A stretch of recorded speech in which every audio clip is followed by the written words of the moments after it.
Welcome. नए झरोखे में आपका स्वागत है। नए झरोखे में मैं आपको बताया था, जो हम सेशन चला रहे हैं ये हमारा शॉर्ट वीडियो रहा करेगा, जिसमें आपको कुछ नए चीज़ें बताई जाएगी। जैसे आज हम जो पढ़ने वाले हैं, सोचो क्या पढ़ने वाले हैं। आज मैंने आपको विलायक के बारे में, या सॉरी विलियन के बारे में समझने वाले हैं। विलियन मतलब सॉल्यूशन के बारे में समझने वाले हैं। कभी कभी आप सोचते होंगे ना, कोई कहता है ठोस सॉल्यूशन है, कोई कहता है द्रव सॉल्यूशन है, द्रव विलियन है, कोई कहता है गैस विलियन है। मतलब समझ रहे हैं ना, ये क्या है भाई? आपके दिमाग में कहीं ऐसा तो नहीं हो रहा है कि विलियन का मतलब लिक्विड चीज़ें? ऐसा नहीं है भाई, समझ रहे हैं ना? मैं बताऊं सही, जानना चाहोगे तो पूरी देखिएगा।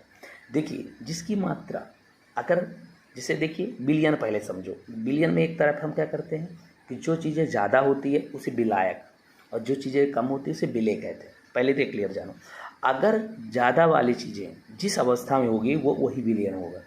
कहने का मतलब मेरा ये, जैसे विलायक जिसे कहते हैं ठोस विलियन, मतलब उसमें जो विलायक है ना वो ठोस है।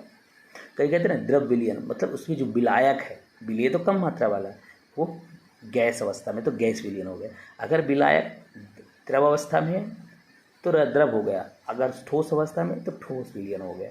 मतलब विलायक जिस अवस्था में होता है, विलायक जिस अवस्था में होता है उसे उसका विलियन कहते हैं। समझ में? विलियन क्या है आप समझ गए ना? विलेय और विलायक से मिलकर के बनी हुई, जो भी बना हुआ है, जो चीज़ें मिल कर के बनता है उसी को तो हम विलियन कहते हैं। समझ गए ना? तो ये चीज़ें आज थी, विलेय विलायक में क्या है, और कैसे जानेंगे कि ये ठोस विलियन है, कैसे जानेंगे कि गैस विलियन है, कैसे जानेंगे कि द्रव विलियन है। आप समझ गए ना? जो ये सब कुछ डिपेंड करता है विलायक पे, कि विलायक कौन सी अवस्था में आप डाले हो। ठीक, थैंक यू।